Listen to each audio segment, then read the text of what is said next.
Alrighty guys, decided to do a review on all the new cards that are coming out for the new mini set. So if you want to hear the overview from me for the new cards as well as the ones in the future, drop a like and subscribe to the channel. Now let's get into the cards. You are not prepared! We already have all the cards revealed for today, and we have cards for neutrals, for rogue, for demon hunter, and for priest. So let's get into them. Starting off with the neutrals, we have a little bit more elemental support in the form of Shale Spider, and this guy is a 2-mana 3/2 elemental, and it's also going to be giving you some card draw as long as you've played an elemental last turn. So yeah, if you're an elemental deck, you're definitely going to be struggling with the card draw action, so this is going to be filling in that gap. And yeah, it's an all-around solid 2-drop, like nothing to write home about stat-wise or anything, but the card draw definitely is important, and it's going to help you keep on the elemental chain going. I'm assuming it's going to fit well both for Shaman and Mage if they have a good elemental deck, so there's that too. But this could also fit into some kind of menagerie deck, so there's that too. The next card we have is another elemental, and this guy is a 3-mana 4/3. This is going to be the only epic for the set. And this guy is a Death Rattle. Give each of your minions a random bonus effect. And if this thing was a battle cry, I'd say it would have been amazing, but since it's a Death Rattle, it's a little bit slow. And even though it could fit into all sorts of token decks, like let's say Treant Druid even, I do believe this might actually see some play in some kind of Death Rattle triggering effect deck, because we've seen the double Death Rattle trigger card getting played in things like Death Knight, as well as Hunter, so who knows, it might actually turn out to be kind of broken in that way, even though it's gonna be quite the expensive combo. But if you actually stick this on turn 3 and follow up with the turn 4 double trigger, that might turn out to be insanely good. Moving down to the legendary Highlander card, and this guy is a 7-mana 5/6, no tribe, Marut Stonebinder. Battlecry, if your deck has no duplicates, discover an elemental to summon, add the others to your hand. And this is a lot like the 3-mana new added treasure, aside from it lacking the body. So it does look like an okay card to include in a Highlander deck. Like you're already Highlander, you might as well slap this bad boy in, and it's gonna give you a decent amount of value, tempo, and all that good stuff. So I do believe it's gonna see a good amount of play, even though it is definitely kind of lacking in terms of it costing 7 mana and just being a 5/6 do nothing, basically, like no taunt, no rush, no nothing. But the discovers definitely could be quite nice, like you could even discover Neptulon, so that might be pretty good for you.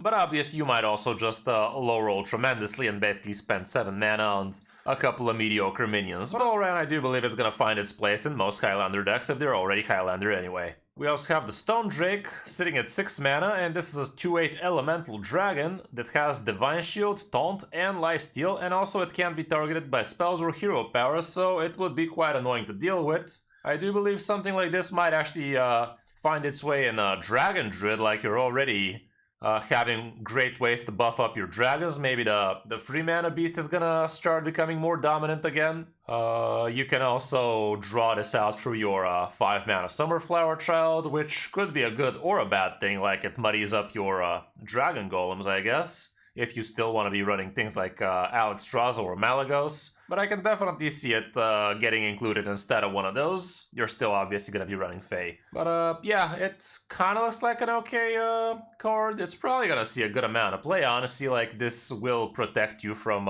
mid-game aggression. Being Taunt, Divine Shield, and Lifesteal is probably going to be awkward for the opponent to deal with. But yeah, it's also in the territory of some solid removals and that on those mana totals, so there's that too. But you're probably gonna take a tick or two on the lifesteal, so you should be fine with it.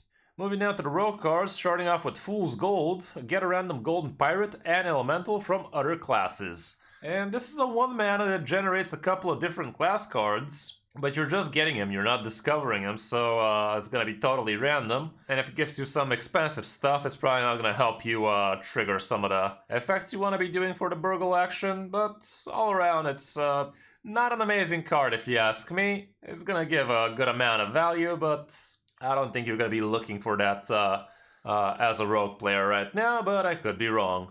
We also have a rogue slash demon hunter card here, which is a 2-mana 1/2 weapon. After your hero attacks, draw cards. That's a pretty decent effect, pretty low durability, but it is to be expected on a 2-mana weapon. So basically 2-mana draw 2 across 2 turns, definitely not bad.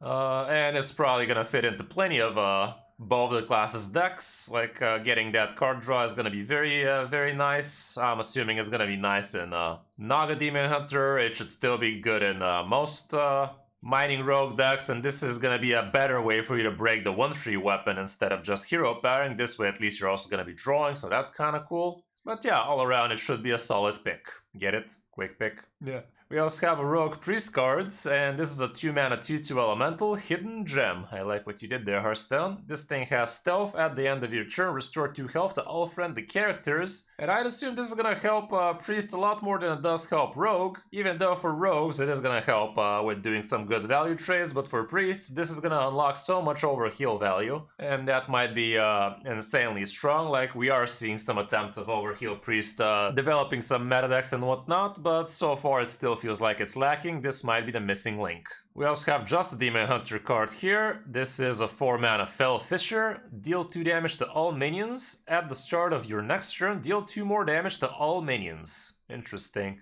So this is not gonna help you build your board or anything, but it's basically 4-mana 4 damage AoE split across 2 turns, so that might be interesting for some more control-y archetype. Like, maybe this is gonna help Relic Demon Hunter become a thing again. Even though I don't feel like Relic DH stopped being a deck because of the lack of AoE. It's more because it was kind of a bit slower than what it's supposed to, so there's that too. And lastly, we also have the 5-mana Shadow Word Steel, and this is gonna be the new most hated card in Hearthstone, isn't it? This is basically a 5-mana sap, but you actually steal the minion from the board. You don't return it to the opponent's hand, so this is gonna be kind of disgusting, not gonna lie. This is also both for Rogue and for Priest, and both of those classes have plenty of discovers, so getting a random copy of this, or just straight up running a couple of these, is gonna be very unfun and uninteractive to be losing to this card. And yeah, I'm not sure I'm very happy seeing this thing, like, as if those classes were not obnoxious enough, am I right? Okay, I almost missed reviewing this guy as well. We have a 1-mana 1/1 elemental, again both dual class for Demon Hunter and for Rogue, and this thing is Shadestone Skulker. Rush Battlecry, take your weapon and gain its stats. Death Rattle, give it back. That's interesting. That's very interesting. Maybe Draka might become a thing again. It's also like, if you just play this, make the trade and give your weapon back, that might be pretty cool. I wonder how broken this thing's gonna be sitting at 1 mana as well. Like, surely it's gonna be busted. Rogue can just straight up build a big weapon. Demon Hunters has some pretty decent weapons. Should be a pretty good card, I do believe. It's gonna have to take a little time to see how this one pans out, but I definitely am gonna keep an eye on this one as a potentially broken card. Time will tell. So that's it for today's reveal, guys. January 11th, we already saw the reveal. We saw the 4 neutrals, these things and those things. So yeah, tomorrow we're gonna have Priest and Druid, Druid and Warlock and Mage. So get ready for those. We still don't know exactly who's gonna be getting the new mining package with the new mining rewards. Druid might be a good contender there, honestly. Those claws definitely look like they can be digging up some stuff. But also Hunter and Shaman definitely sound like a good idea for the mining package, so I guess we'll have to wait and see what happens. But yeah, hold tight for tomorrow's reveal. I'm gonna try and reveal all of those tomorrow as well. It's gonna be starting from 10 AM PST into 10:30 into 11, so I'll wait for all 3 to come out and reveal on 11. So yeah, hold tight for those. That's gonna be it for this video, guys. Hope you enjoyed this little new mini set card overview, and if these videos do well, I might keep on doing this even for the big sets, even though it's quite exhausting. Thanks for watching. I'm Kris05, and I'll see you in my next video or stream.